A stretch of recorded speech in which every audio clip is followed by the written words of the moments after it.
Mr. President, as I've said earlier, the iron workers have been with me my entire career. The first operation to ever endorse me in 1972, I wasn't even old enough to be elected senator, and you guys endorsed me, and I was able to turn 30 by the time I got sworn in. But at the time I was elected, I wasn't old enough. And it's great to be home. My dad is from Dunmore, and Mr. Mayor, and my mom is from Scranton.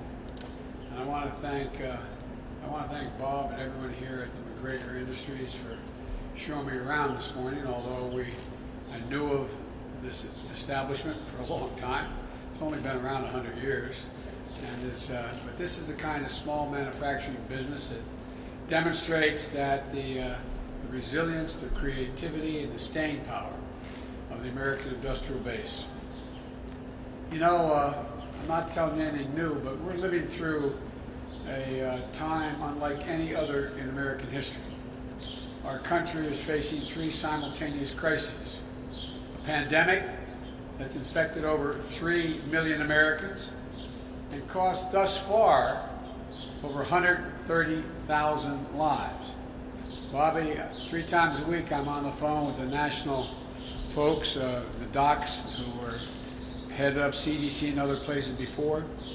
The expectation is that they may get as high as 200,000 before it's over.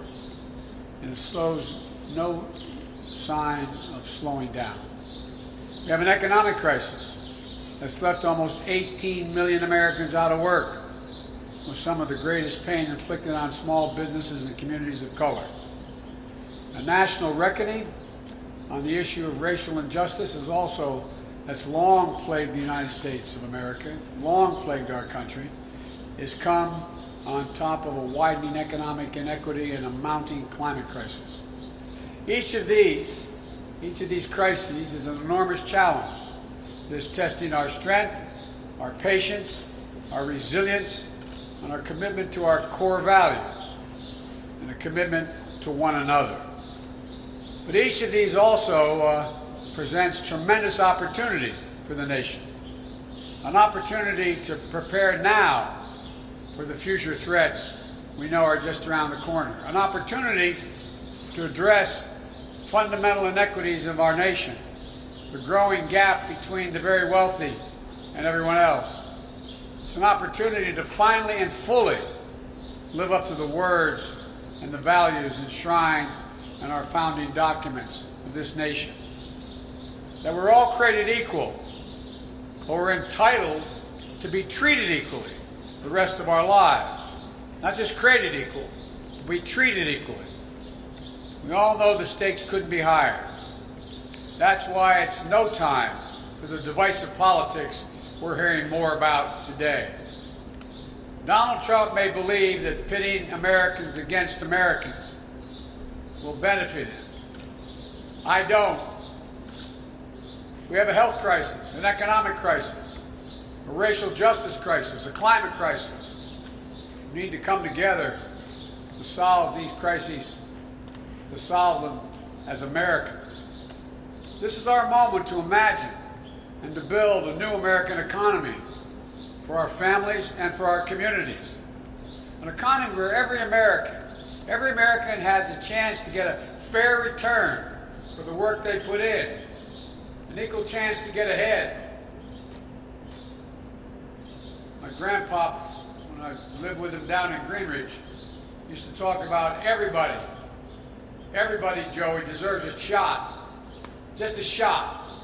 Everybody. An economy that is more powerful we can build precisely because everyone will be cut in on the deal this time as we rebuild the middle class. This time bringing everyone along. Everybody. An economy that says investing in the American people and working families is more important than the nearly $2 trillion in tax breaks predominantly handed out to the super wealthy. Donald Trump loves to talk and talk and talk. But after 3.5 years of big promises, what did the American people have to show for all the talk? He promised a health care plan, but never even offered his own bill as he continues to try to wipe out Obamacare in the middle of a pandemic.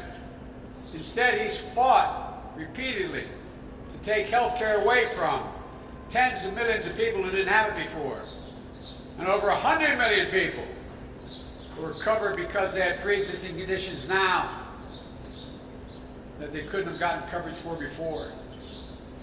He promised an infrastructure plan to deliver on jobs and opportunities. We're rated as having the 23rd, ranked 23rd in the world in terms of our transportation infrastructure. What happened to all of that? He promised to bring back jobs, but manufacturing was in recession even before COVID-19. He promised to buy Americans. Then he let federal contractors double the rate of offshoring jobs in his first 18 months. I'm going to change that. We're going to double the foreign tax, the tax on foreign profits, so we don't encourage people to leave and build abroad. And when it comes to COVID-19, after months of doing nothing other than predicting the virus would disappear, or maybe if you drank bleach you may be okay, Trump has simply given up. He's waved the white flag. He's walked away. And his failures come with a terrible human cost and deep economic toll. Time and again, working families are paying the price for this administration's incompetence. There's no other way to say it than incompetence. Small businesses had ended up with the short end of the stick as well.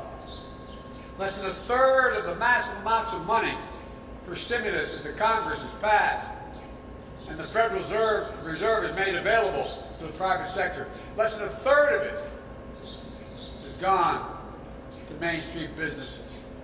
Big businesses, the wealthy, Trump's cronies and pals. They've been the big winners. Senator Casey can tell you they wrote in the law there had to be oversight, the Inspector General, to make sure where that money went.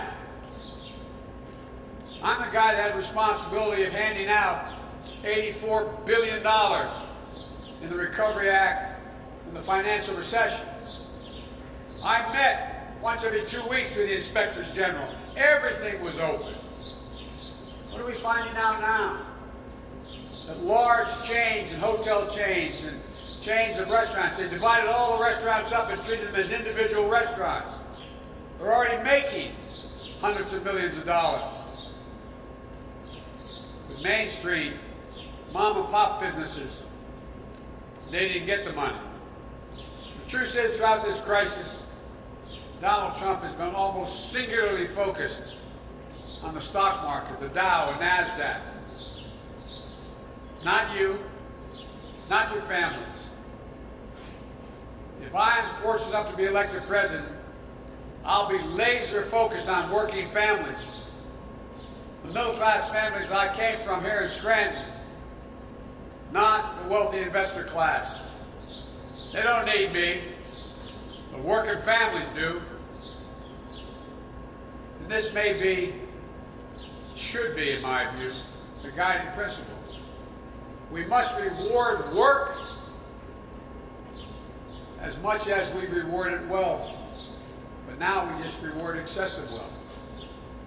You know, you see, growing up rich and looking down on people is a bit different than how I grew up here. Here, nobody thought and understood, nobody thought but also knew that Wall Street bankers and CEOs didn't build this country, didn't build it. You can just look around your neighborhood or your kitchen table and see who built this country. It was at my grandfather Finnegan's kitchen table in Greenridge that I learned money doesn't determine your worth. You'd say, Joey, no one in the world is more worthy than you, and everyone is equally worthy. My dad used to have an expression. The people who follow me, I know they're probably tired of me saying it, but he meant it, and I never understood it as well as I have the last 15 years. He said, Joey, a job's about a lot more than a paycheck. It's about your dignity. It's about respect. It's about your place in your community. It's about being able to look your kid in the eye and say, honey, it's going to be okay, and mean it. You know, Mr. President, over 56% of the American people think their kids will never reach the standard of living they had. And folks, we know who built this country.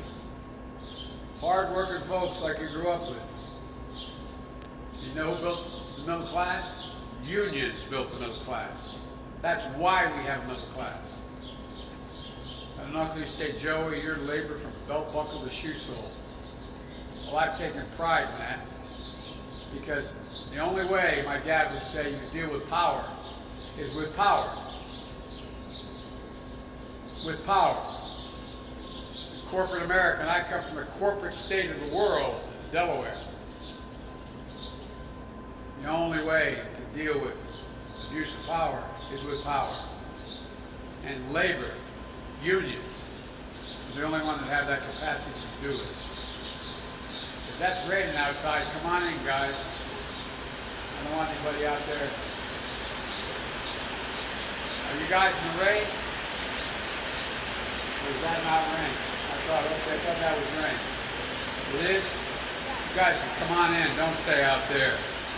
But look, determination, resilience, and grit. The strength to get up no matter how many times you get knocked down. Respect for hard work and for the people who do it. These are the values I grew up with, and all of you have grown up with. These are the values that I'm going to take with me to the Oval Office. I'll give more help to mainstream business and entrepreneurs and ask more of corporate America. You know, half of the jobs in America are small business jobs. And even back as early as May, some estimates found that more than 100,000 small businesses have been permanently shut down.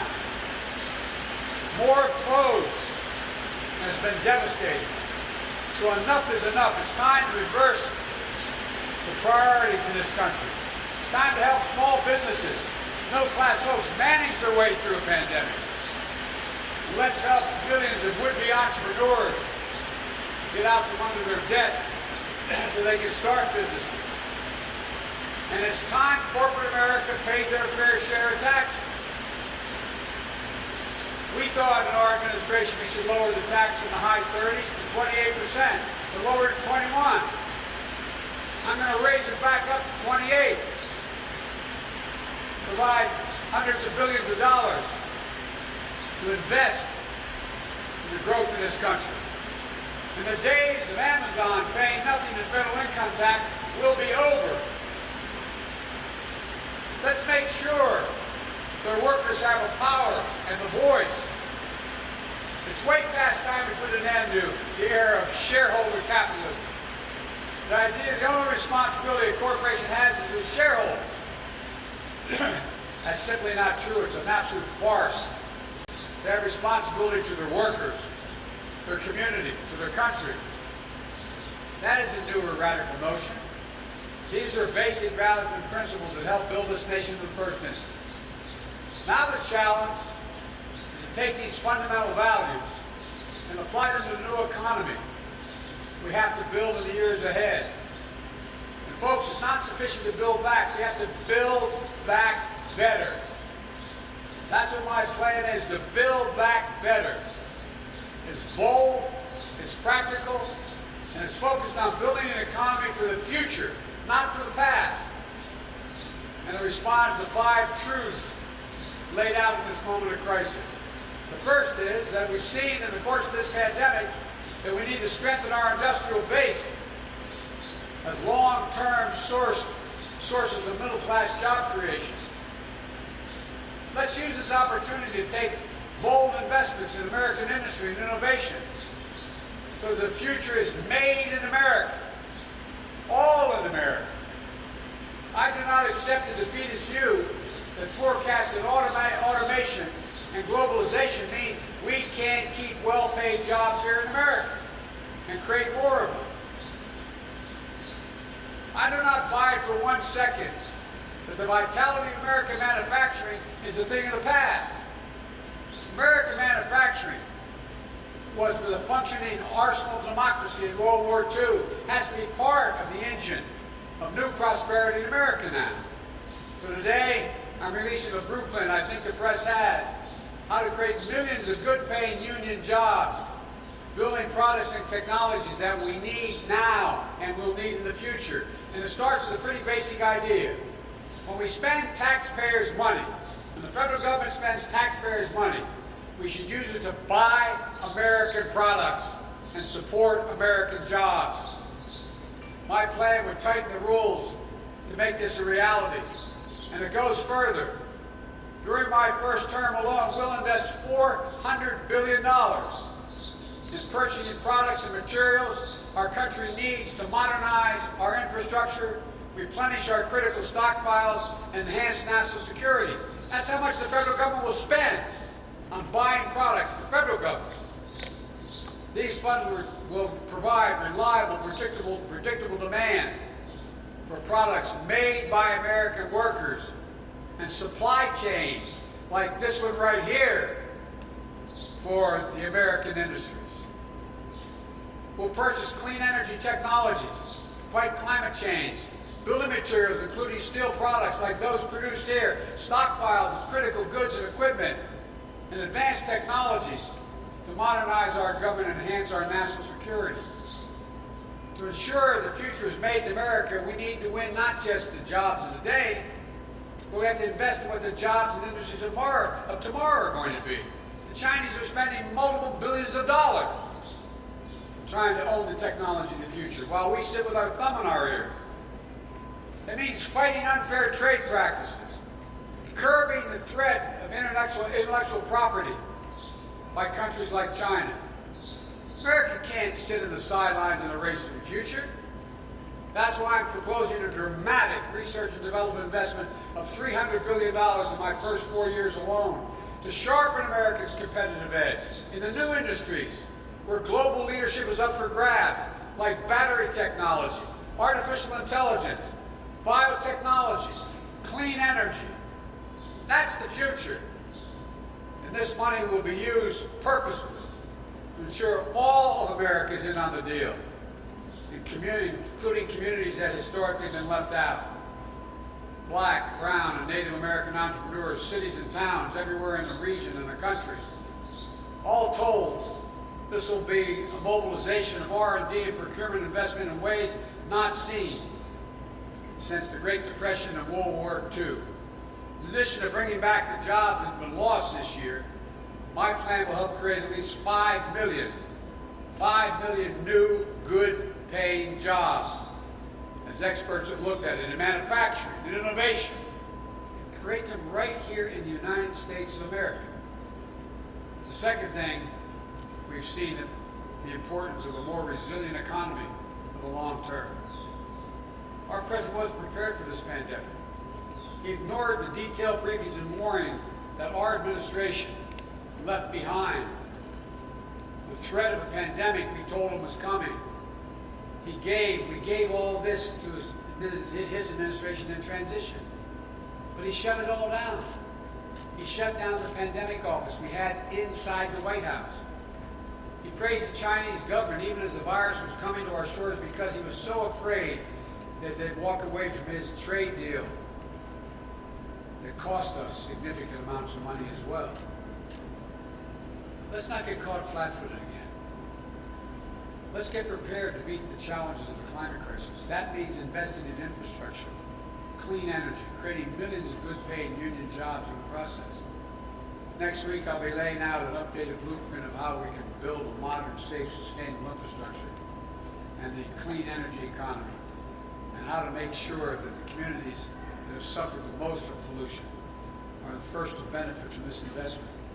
How to strengthen the union movement, how to make sure the unions are building America, just like they built the middle class. Third thing, we've seen in this pandemic the immense burden on working parents, especially women, carrying as if they, they find themselves in a position where they're working, they're attempting to work, they're attempting to take care of their children who are young. At the same time, they're aging parents who need help and are suffering from disabilities. It's been especially hard in this crisis. Let's face it, it's always hard. So let's make it easier to afford child care and care for our aging relatives, our moms and our dads. Let's offer more pay and more economic dignity to millions of workers, often women of color, who are entrusted to help teach our youngest and care for our oldest at the same time. Donald Trump has no idea what it's like to be a single parent who's barely getting by and needs to find child care. He doesn't have a clue what it's like to provide for an aging parent, and that's understandable. But it's unconscionable that he doesn't even try to understand or empathize with the struggle of so many millions of people out there. Like a lot of you, and I'll bet there's a lot of you out there in the audience, including the press, you understand it personally. I understand it. I know how hard it is to be a single dad who has to work with two young sons at home. I know what it means to bring your aging parents into your home in the last months of their lives, care for them as well. I've done both, and I had great help. I have a really close family. And I was a U.S. Senator making $42,000 a year at the time. I've done both. It's hard. It's so much harder for millions of Americans who are trying to make ends meet. In the weeks ahead, I'll be laying out a plan to mobilize American talent and hearts to build a 21st century caregiving and education workforce. The fourth thing we've seen is millions of American workers and small businesses, business owners, put their lives on the line to keep their their country going. We need to treat these folks and their families as essential, not just in times of crisis, but all times. We call these folks the essential workers. I think the blinders have been taken off the bulk of the American people. Those who could afford to stay at home and stay in place, they look out there and they realize there's that grocery store clerk stacking the shelves. There's that nurse's aide trying to find protective gear to take care of someone that's on a ventilator. There's that truck driver. It's that mail delivery person. The essential workers. You see these ads when we clap for them as they come down the street. First responders. It's time we not only clap for them, it's time we pay them. The idea that every one of them is not worth at least a minimum of $15 an hour. Or spend time with frontline workers and then tell them they shouldn't have the right to organize, become part of a union. Organize for better pay, for paid leave, for benefits, for working conditions where we insist that they have safe and sanitary conditions to work in. Maybe it is possible for him to ignore it, but I can't and I won't. It's not enough just to praise these workers. We need to pay them. Let's finish the job of Obamacare by ensuring everyone has access to quality affordable health care. Let's lower the cost of prescription drugs and stop the surprise billing and provide public options to cover the millions of Americans who are without health care by adding it to Obamacare.